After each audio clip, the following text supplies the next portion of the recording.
ஆதியாகமம் 21 அதிகாரம். கர்த்தர் தாம் சொல்லியிருந்தபடி சாராள் பேரில் கடாட்சமானார். கர்த்தர் தாம் உரைத்தபடியே சாராளுக்கு செய்தருளினார். ஆபிரகாம் முதிர் வயதாயிருக்கையில் சாராள் கர்ப்பவதியாகி தேவன் குறித்திருந்த காலத்திலே அவனுக்கு ஒரு குமாரனை பெற்றாள். அப்பொழுது ஆபிரகாம் தனக்கு சாராள் பெற்ற குமாரனுக்கு ஈசாக்கு என்று பெயரிட்டான். தன் குமாரனாகிய ஈசாக்கு பிறந்த 8ஆம் நாளிலே ஆபிரகாம் தனக்கு தேவன் கட்டளையிட்டிருந்தபடி அவனுக்கு விருத்த சேதனம் பண்ணினான்.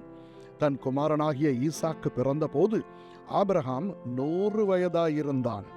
அப்பொழுது சாராள், தேவன் என்னை நகைக்க பண்ணினார், இதை கேட்கிற யாவரும் என்னோட கூட நகைப்பார்கள். சாராள் பிள்ளைகளுக்கு பால் கொடுப்பாள் என்று ஆபிரகாமுக்கு எவன் சொல்லுவான்?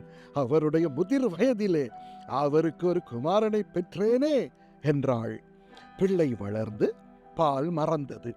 ஈசாக்கு பால் மறந்த நாளிலே ஆபிரகாம் பெரிய விருந்து பண்ணினான்.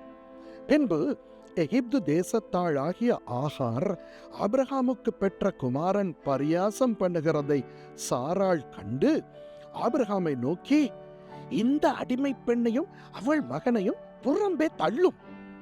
இந்த அடிமை பெண்ணின் மகன் என் குமாரனாகிய ஈசாக்கோடே சுதந்திரவாளியாய் இருப்பதில்லை என்றாள்.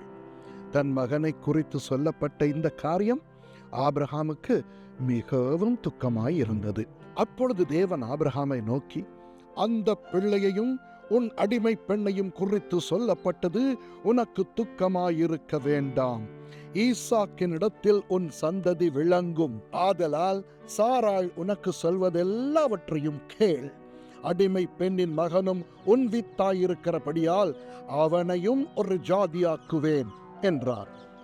ஆபிரகாம் அதிகாலையில் எழுந்து அப்பத்தையும் ஒரு துருத்தி தண்ணீரையும் எடுத்து ஆகாருடைய தோளின் மேல் வைத்து பிள்ளையையும் ஒப்பு கொடுத்து அவளை அனுப்பிவிட்டான். அவள் புறப்பட்டு போய் பெயர்செபாவின் வனாந்தரத்திலே அலைந்து திரிந்தாள். துருத்தியில் இருந்த தண்ணீர் செலவழிந்த பின்பு அவள் பிள்ளையை ஒரு செடியின் கீழே விட்டு, பிள்ளை சாகிறதை நான் பார்க்க மாட்டேன் என்று எதிராக அம்பு பாயும் தூரத்திலே போய் உட்கார்ந்து சத்தமிட்டு அழுதாள். தேவன் பிள்ளையின் சத்தத்தை கேட்டார். தேவதூதன் வானத்தில் இருந்து ஆகாரை கூப்பிட்டு, ஆகாரே, உனக்கு என்ன சம்பவித்தது? பயப்படாதே. பிள்ளை இருக்கும் இடத்திலே தேவன் அவன் சத்தத்தை கேட்டார். நீ எழுந்து பிள்ளையை எடுத்து அவனை உன் கையினால் பிடித்து கொண்டு போ. அவனை பெரிய ஜாதியாக்குவேன் என்றார். தேவன் அவளுடைய கண்களை திறந்தார்.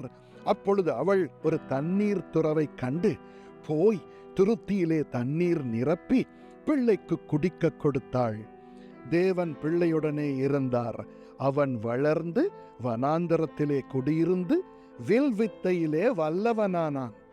அவன் பாரான் வனாந்தரத்திலே குடியிருக்கையில் அவனுடைய தாய் எகிப்து தேசத்தாள் ஆகிய ஒரு பெண்ணை அவனுக்கு விவாகம் பண்ணுவித்தாள். அக்காலத்தில் அபிமெலேக்கும் அவன் சேனாபதியாகிய பிகோலும் ஆபிரகாமை நோக்கி, நீ செய்கிற காரியங்கள் எல்லாவற்றிலும் தேவன் உன்னுடனே இருக்கிறார். ஆகையால் நீ எனக்காவது என் குமாரனுக்காவது என் பேரனுக்காவது வஞ்சனை செய்யாமல் நான் உனக்கு செய்த தயவின்படியே நீ எனக்கும் நீ தங்கியிருக்கிற இந்த தேசத்திற்கும் தயவு செய்வேன் என்று இங்கே தேவன் பேரில் எனக்கு ஆணையிட்டு கொடு என்றான்.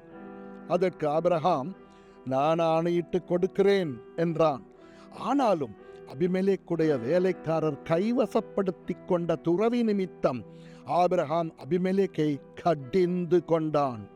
அதற்கு அபிமெலேக்கு, இந்த காரியத்தை செய்தவன் இன்னான் என்று எனக்கு தெரியாது, நீயும் எனக்கு அறிவிக்கவில்லை என்று நான் அதை கேட்டதே அன்றி இதற்கு முன் அதை நான் கேள்விப்பட்டதே இல்லை என்றான். அப்பொழுது ஆபிரகாம் ஆடு மாடுகளை கொண்டு வந்து அபிமெலேக்குக்கு கொடுத்தான். அவர்கள் இருவரும் உடன்படிக்கை பண்ணி கொண்டார்கள். ஆபிரகாம் 7 பெண்ணாட்டு குட்டிகளை தனியே நிறுத்தினான். அப்பொழுது அபிமெலேக்கு ஆபிரகாமை நோக்கி, நீ தனியே நிறுத்தின இந்த 7 பெண்ணாட்டு குட்டிகள் என்னத்துக்கு என்று கேட்டான். அதற்கு அவன், நான் இந்த துறவு தோன்றினதை குறித்து நீர் சாட்சியாக இந்த 7 பெண் ஆட்டுக்குட்டிகளை என் கையில் வாங்கிக் கொள்ள வேண்டும் என்றான். அவர்கள் இருவரும் அவ்விடத்தில் ஆணையிட்டு கொண்டபடியால் அந்த இடம் பெயர்செபா என்னப்பட்டது. அவர்கள் பெயர்செபாவிலே உடன்படிக்கை பண்ணிக்கொண்ட பின் அபிமெலேக்கும் அவன் சேனாபதியாகிய பிகோலும் எழுந்து பெலிஸ்தருடைய தேசத்துக்கு திரும்பி போனார்கள்.